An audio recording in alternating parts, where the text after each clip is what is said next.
And we are one day away from the start of the 2025 World Series, which means one day until, we take a pause from managerial hirings and other staff moves around the world of baseball. So, figured we'd talk about it a little bit today here on Card Central 365. All content brought to you by DraftKings. The crown is yours. Joe Roderick, Brenden Schaeffer with you here on a Thursday. And Brenden, we talked about it last week in passing, and then kind of the yachting news came out. But Albert Pujols, his name has been all over these managerial openings all throughout baseball. And yesterday, one of those openings that he's kind of been linked to gets filled. Not by Albert Pujols. So a kind of interesting pass by the Angels to kick things off. Yeah, it is. And like the reasoning behind that is interesting too, because you would think if he were going to land a managerial job in this cycle, if he were ready to commit to doing that, that this would be the one, right? Because he's already under contract with that team, given the personal services clause, 7 more years, $7 million more. But then you read, I believe it was Sam Blum of The Athletic reported that, yeah, they got far along talking about him having the job, and contract is what they weren't able to come to an agreement on. And so is Artie Moreno letting the finances get in the way of it this time? I don't know what exactly broke down there, but it seems as though that would have been the place, right? That would have been most obvious. But Pujols, I guess, wasn't satisfied with the way that those talks were going. And so kind of expanded his orbit a little bit. Now he's in talks where, are the Padres in on him? Are the Orioles in on him? And he's going to end up elsewhere because the Angels have now hired their manager under some pretty interesting circumstances with that one too. Yeah, and not only just the finances of the contract for Albert Pujols, but Artie Moreno has been under fire yet again for possibly taking the cheap and easy way out of certain things. If you saw the news earlier today, yesterday, that apparently the air conditioning in his weight room was not functional all season. Players complained about it. You have to be kidding me with this guy. And the very next day on LinkedIn, a job opening was posted for Angels HVAC repairman, a part-time job. Is that real? That seems like one that would be such a good joke to play, to post that on there if you were just somebody unaffiliated, but that's pretty funny. It is, and it's one of those where if this is a story by certain franchises, you do kind of look at that and you laugh. But man, I mean, the Angels are just one of those franchises now in baseball that just can't seem to get out of their own way when it comes to bad PR. Yeah, 100%. And I think the bad PR continues with this. Like, it's nothing against Kurt Suzuki, but I don't think he was a name that anybody was really thinking about in a major way when it came to this managerial opening. It's not even that it's him specifically that's the problem or the bad PR of it. It's the contract. He gets 1 year. Yeah. A 1-year contract for him. They hired their lame duck manager. Like, a lot of times we talk about not wanting to have a manager going into a season with an expiring contract. Obviously, as of this moment, that's what Ollie Marmol will be dealing with the Cardinals, and we'll see what happens from here on that. But they had every ability to hire somebody that, and commit to them long term. They said, no, it's going to be a 1-year contract for Suzuki. I believe their GM or Pobo, I don't know what Perry's title is, but he basically said, yeah, he's tied with me because I guess their GM has 1 more year left as well. Yeah. And so that is a very loud way of saying the quiet part out loud, where it's like, yeah, we're maybe not long-term committed to anything that's happening here. Does that mean they wanted Albert Pujols, couldn't come to an agreement with him, and are hoping to still maybe eventually land him or to land somebody else that they're kind of waiting on? Because that's very weird to hire a manager to a 1-year contract. I don't care what the GM's tenure looks like. That's bizarre for sure. Do you know who also only has 1 year left on their contract with the Angels? I do not know the answer to that. Anthony Rendon has 1 year left on his contract. Wow. You might have forgotten that he was on the team because he never plays for them. But that's kind of, as you can see, yes, everything is kind of lumped together to where I think that as a whole, that Angels organization is kind of looking at that and being like, oh my God, after this, like, a lot of stuff will open up. I haven't even looked at Mike Trout, where his deal is with that as well, but I imagine that's heavily linked into a lot of conversations that they might be having. But when you look at that, there is no, we have never seen any kind of, Kurt Suzuki, I guess, has no ties at all to St. Louis Cardinals, nothing else. So we don't know how much he's loved throughout baseball, how much he's loved throughout for fan bases and whatnot. But to pass up on a player, a future first ballot Hall of Famer, 99% of the vote getter in Albert Pujols, and also to pass up on a guy like Torrey Hunter, who was also in the running too, who seems to be a fan favorite everywhere that he has played. Again, as you say, the optics are not great for that organization, continue to not be great when you have these opportunities. And again, not home run hires, but, God, that's a fan base that's looking for a win in some capacity, and they are just they're not getting it right now.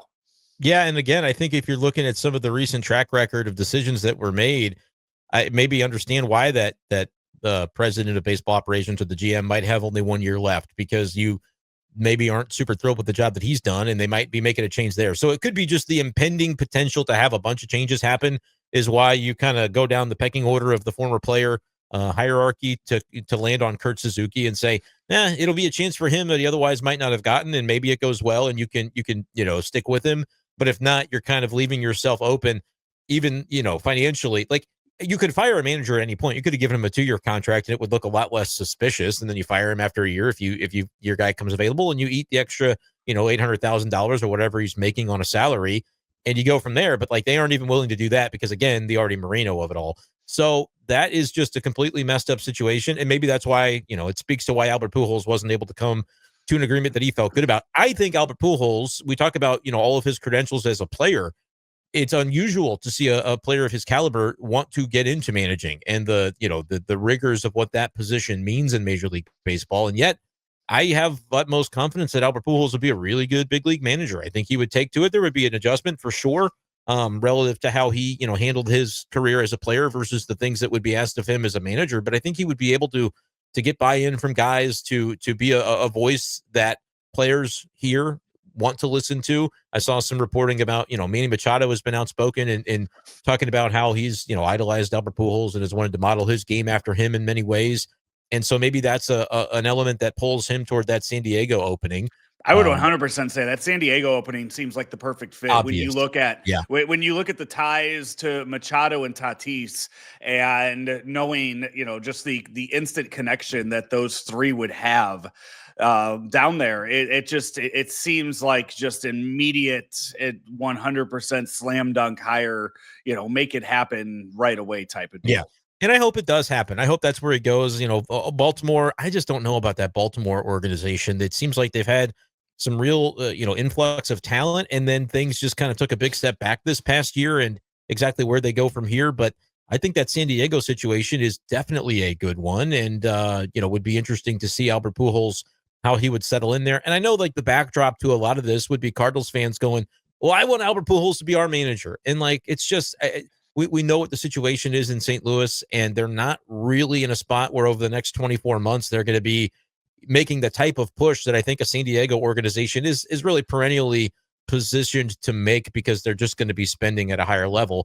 I wish the Cardinals would spend more, but I think we all know the situation right now with where the Cardinals are from an ownership perspective on, let's pull back a little bit before we're ready to get back into it after we've got the infrastructure that we want. And I also have been outspoken thinking and talking about how I think that that Ollie Marmol is a good manager. So I just don't think that the Albert thing to St. Louis was viable anyway, and Albert's ready to get into the mix. And so I think it would be great to see him back in that role and around Major League Baseball in that capacity.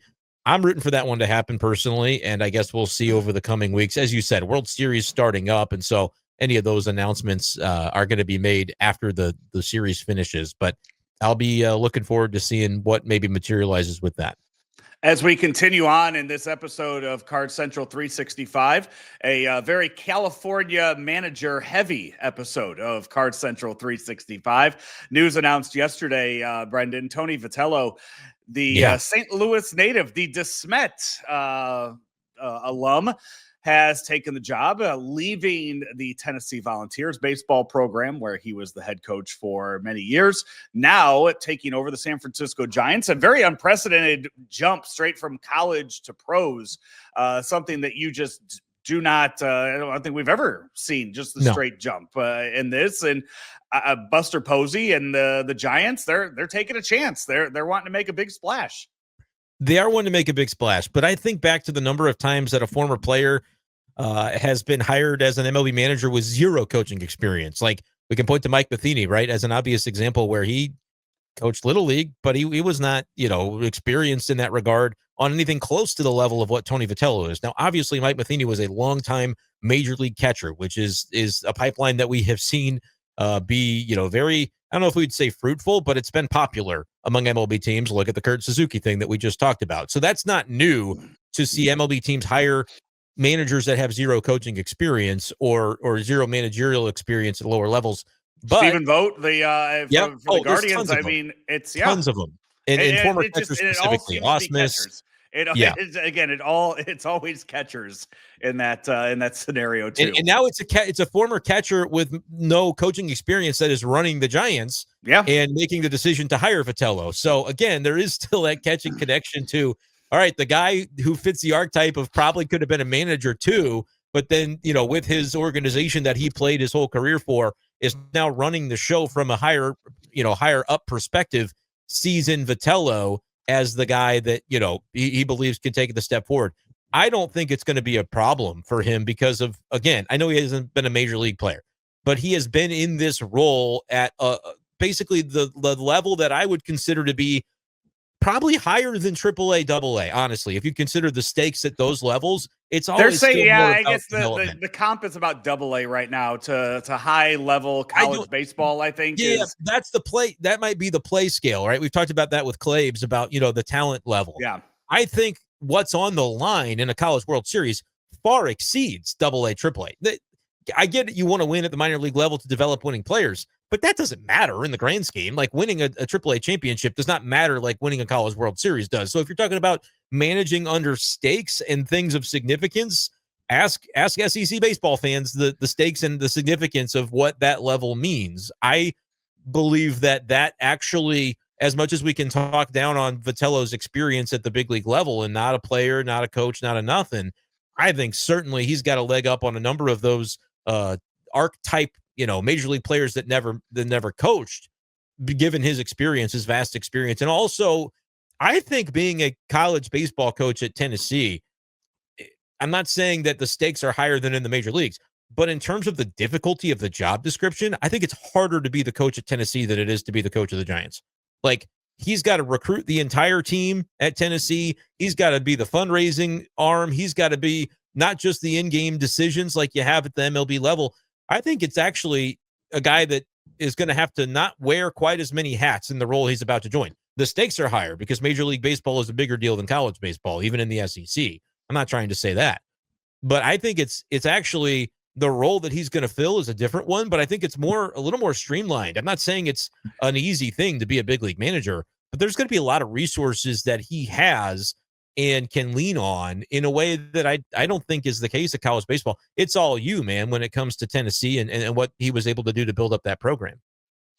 We will see who the other managerial hires will be after the Dodgers win 4 games and close out this World Series starting Friday night.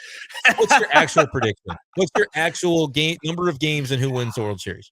I mean, as much as I hate saying it, it's a 4 or 5 game series. I just think the Dodgers are just going to come in and shove. I was going to give them at least one. I like Blue Jays could win one of those first 2 games because they do have home field. Yeah. But it didn't matter against the Mariners. No, I know. Dodgers in 5 though. That series did go 7 at least. Yeah, I think the Blue Jays get one of the first 2, but then I do think the Dodgers can maybe find their level and win it in 5.